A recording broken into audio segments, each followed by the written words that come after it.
In this lesson, we learn how to map thematic data, which focuses on specific theme and/or area. We'll start by working with data from the Geographic Names Information System, or GNIS. After importing this data, we learn about using attributes to categorize, symbolize, and label data. I'll also talk about saving and loading styles, which allows you to create a preset and apply it to other layers in QGIS. Finally, we'll talk about merging separate vector data into a single shapefile. As always, timestamps are available in the description so you can jump from section to section, as well as links to relevant data. Okay, let's get started. The Geographic Names Information System, or GNIS, provides loads of useful data. You can learn more by following the links to this in the description below. From the USGS website, this data contains records on more than 2 million geographic populated places, schools, lakes, streams, valleys, ridges, cemeteries, churches, and so forth. It includes all feature types except for road and highway names. So this is a lot of really cool and useful stuff.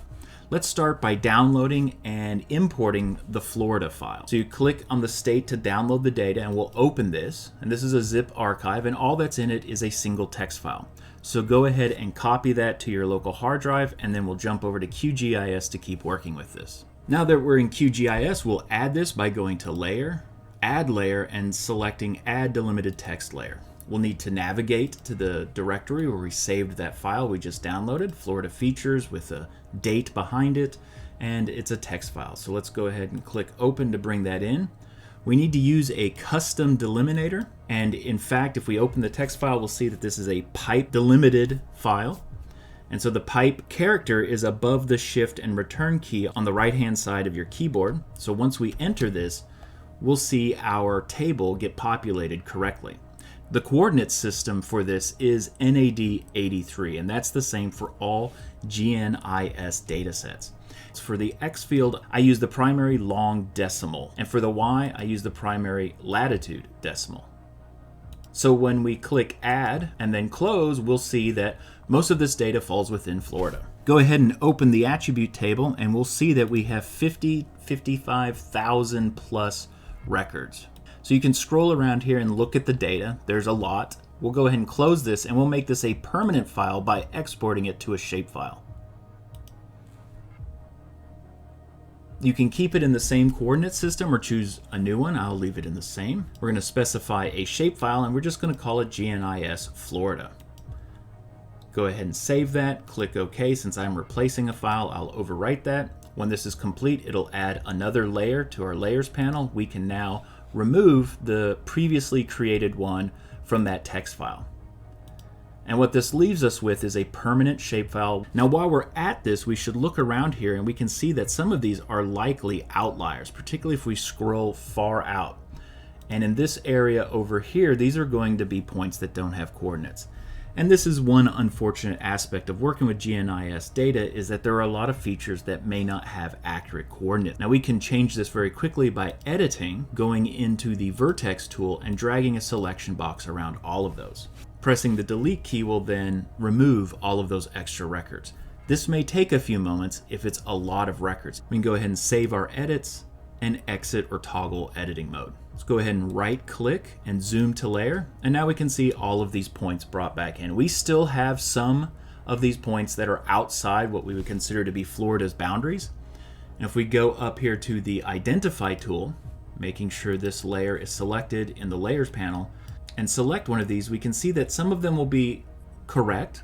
So this is likely in Georgia. However, the one above this, that's not going to be Alabama. So if you wanted to, you could go in here and continue editing and removing some of these additional points from your shapefile. And I do this often just to clean it up a bit. Save and exit editing again, and we're done adding our GNIS data to QGIS. The Layer Styling tab provides a rich set of tools for categorizing vector data based on attributes. Let's quickly explore a couple ways of categorizing data using attributes. Select this tab and make sure the Symbology sub-tab is selected. Click the single symbol drop-down menu and choose Categorized. Select Feature_CL for the value and click Classify. This will populate the window with all unique feature classes. In other words, we'll get a list of all the different types of features in this data. You could go through and click checkboxes to turn some off and leave others on, and there are times when you might want to do this. However, we can also use an expression to select only one feature class type.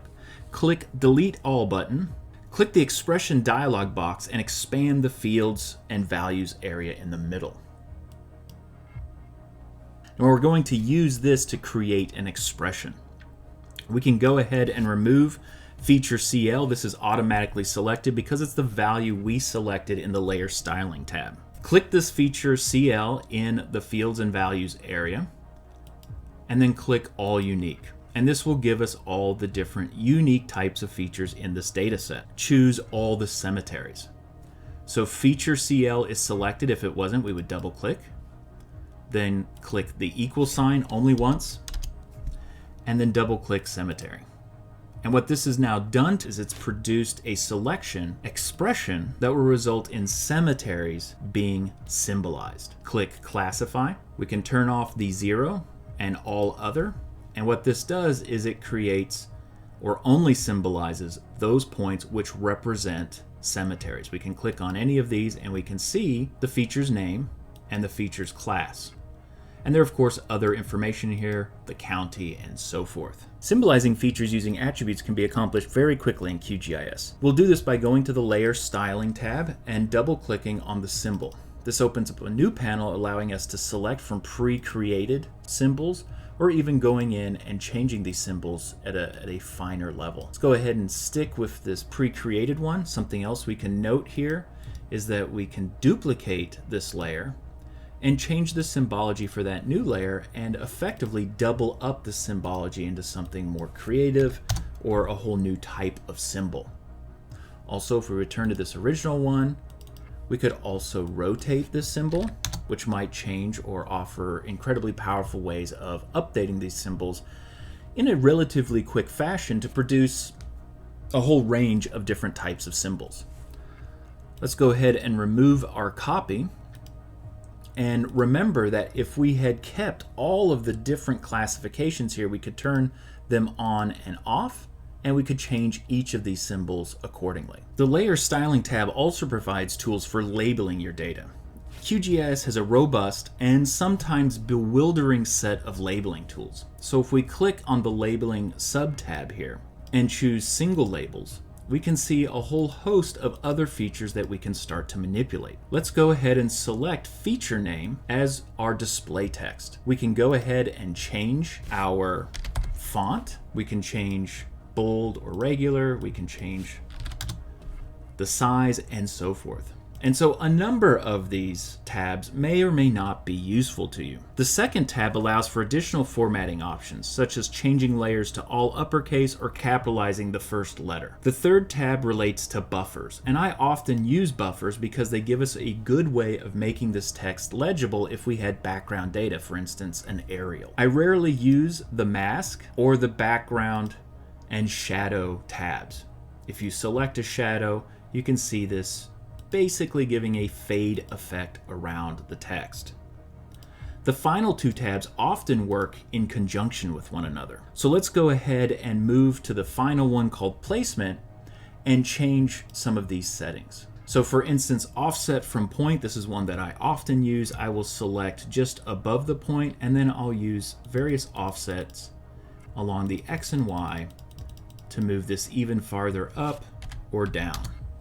Now, if we were going to go much farther in one direction or another, this might become very useful to then use the draw callouts feature. So these two tabs often work in conjunction with one another. All of these tools for labeling in QGIS offers us really powerful ways of creating a whole variety of different kinds of labels in a relatively quick fashion. Of course, as with everything in GIS, I would strongly recommend when it comes to labeling to go ahead and experiment with these. Now, of course, if you run into a specific labeling issue, please feel free to ask about it in the comments below, and I'll answer or perhaps make a shorter standalone video describing it. Creating the perfect label and style settings can be time-consuming, and recreating those same settings over and over again is daunting, particularly if you have dozens of different data sets. Fortunately, QGIS can save this information in a standalone file and allow you to use it again and again. And in other words, allow you to create a template file based on one layer that you then apply to other layers. Here's our GNIS data showing only cemeteries and labeling them.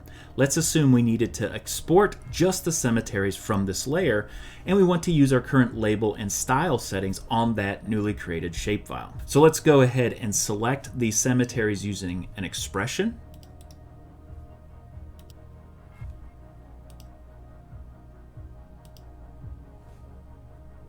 So to select this expression, we're going to basically use the same one or the same expression in the same way we go about it that we used to create this in the layer styling tab as well. We're going to go ahead and select feature CL, get all the unique values, and we want this to equal cemetery.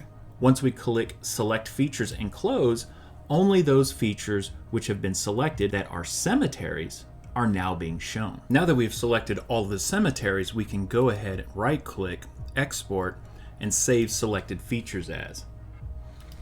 What this will do for us, of course, is save only the cemeteries as a separate shapefile. And this will add the new shapefile, and we can see that these correspond to the selection in our original GNIS data. But if we turn off that original layer, we'll see that the symbology and labeling has all gone away. So the way we go ahead and save that symbology and labeling data, we double click here to open the Properties tab, and we select the Style tab, and we want to save this style. We can go ahead and choose different aspects of the style. I usually just leave them all checked, and we're going to save this in a specific location. In this case, I'm going to call it Florida Cemetery and click Save. Click through this, click OK again.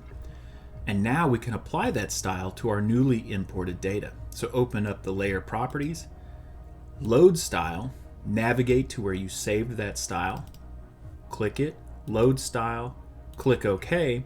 We can turn off the original data, and we can see all of that styling information has now been transferred to our new data set, our new shapefile, our new layer. Now let's assume that we had two data sets or two shapefiles representing cemeteries in two different states, but we wanted them to exist as one shapefile. Fortunately, QGIS offers a very simple tool for this, the merge tool, which would allow us to take two shapefiles and combine them into a single shapefile. So we're going to merge vector layers.